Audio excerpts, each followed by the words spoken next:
Hello mga kabarkads, another day, another vlog na naman tayo ngayon mga kabarkads. Ngayon mga kabarkads, as per request sa atin, binalikan natin itong Davao Sports Complex kung kumusta na ba itong project dito. Kasi matagal-tagal na din itong proyekto dito, itong 30,000 capacity na stadium na kasalukuyang ginagawa ngayon dito. Yan, based sa nakikita natin dito is may nagtrabaho ngayon sa area. Yan, tuloy-tuloy pa rin yung trabaho. Mabagal lang siya pero tuloy-tuloy pa rin yung trabaho.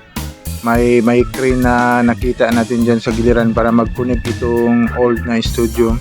I-connect yung bago. Kasi based sa kanilang picture dito na pinakuan, hindi na sisirain itong old na studio, i-connect na lang itong bago dito sa project na ito. Ito yung latest update natin. Yan, let's go. Papunta na tayo dito sa project mga kabarkas, itong sports complex.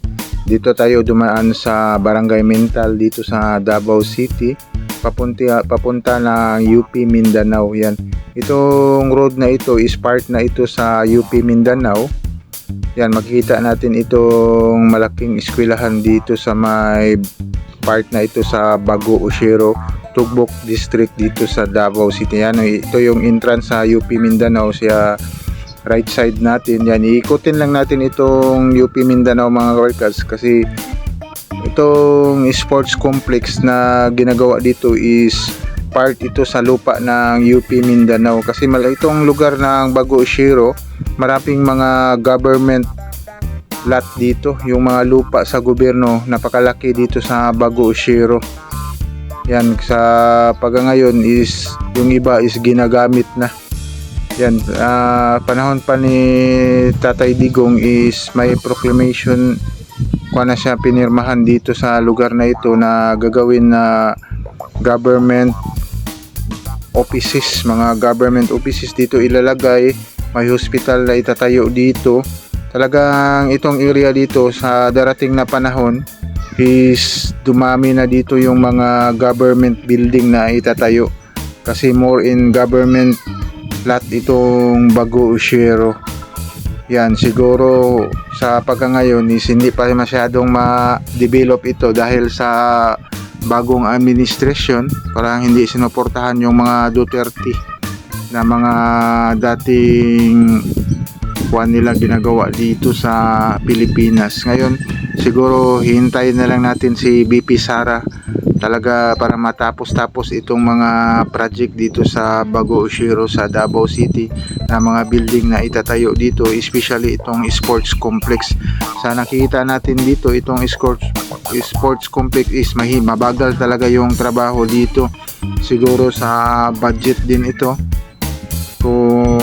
Kaya nagkaganito itong trabaho dito. Pero based sa pagpunta natin dito is tuloy-tuloy pa rin yung trabaho nila sa sports complex, itong stadium na 30,000 capacity at yung isa pa sa katabi niya itong aquatic center. Yan, yung aquatic center isang kulang na lang is yung bubong at beautification kasi may mga gagawin pa sa loob sa aquatic center na i-renovation. Ito yung latest update natin kasi may nag-request sa atin dito na kumusta na ba itong project kasi matagal-tagal na din tayong hindi nakabalik dito sa area dahil sa bagal ng trabaho dito. Pero actually itong studio is magagamit ito, maraming mga event din dito. Kaso lang itong mga bago na ginawa nila is hindi talaga maupuan. Dito lang sila sa old na mga upuan na umuupo yung mga nag-event dito sa sports complex dito sa Bago Oshero. Yan, nandito na tayo. Yan, let's go.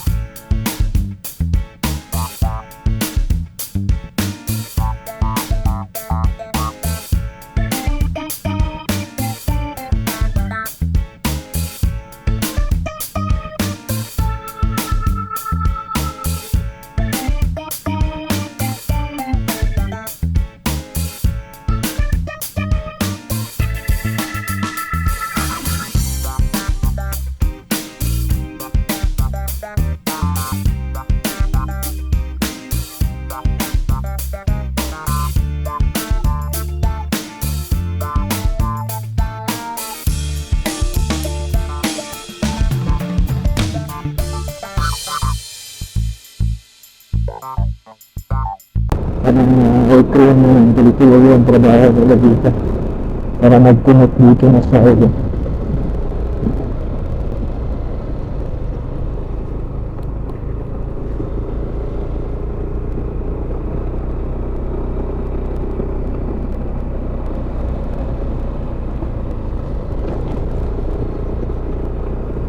May mga materialis na naman sila gamitin dito.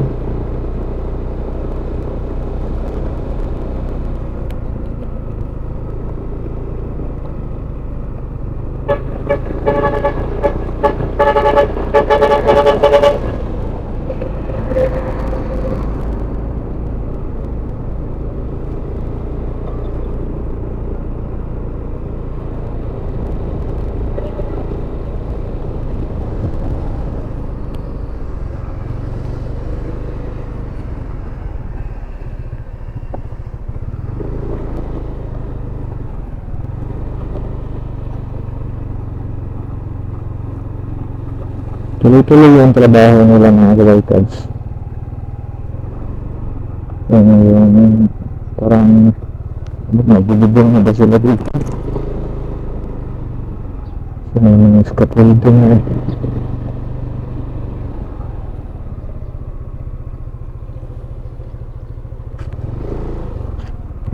Cut na tayo dito.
Yan, good morning mga kabikers. Nandito tayo ngayon sa sports complex.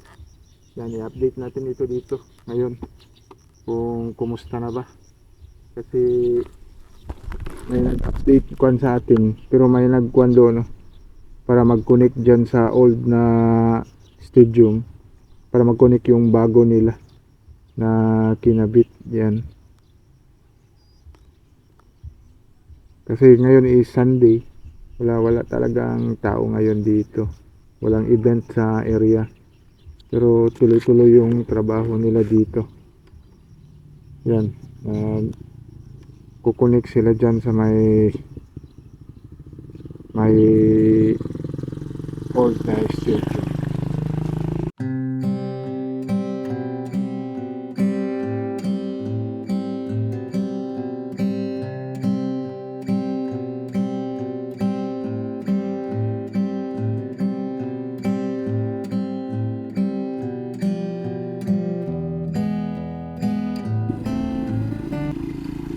Yan mga kabarkads, ito na yung update natin mga kabarkads. So, dati is dyan lang sila, ngayon kinikunik na nila doon sa old na kwan mga kabarkads, kasi hindi yan tatanggalin eh.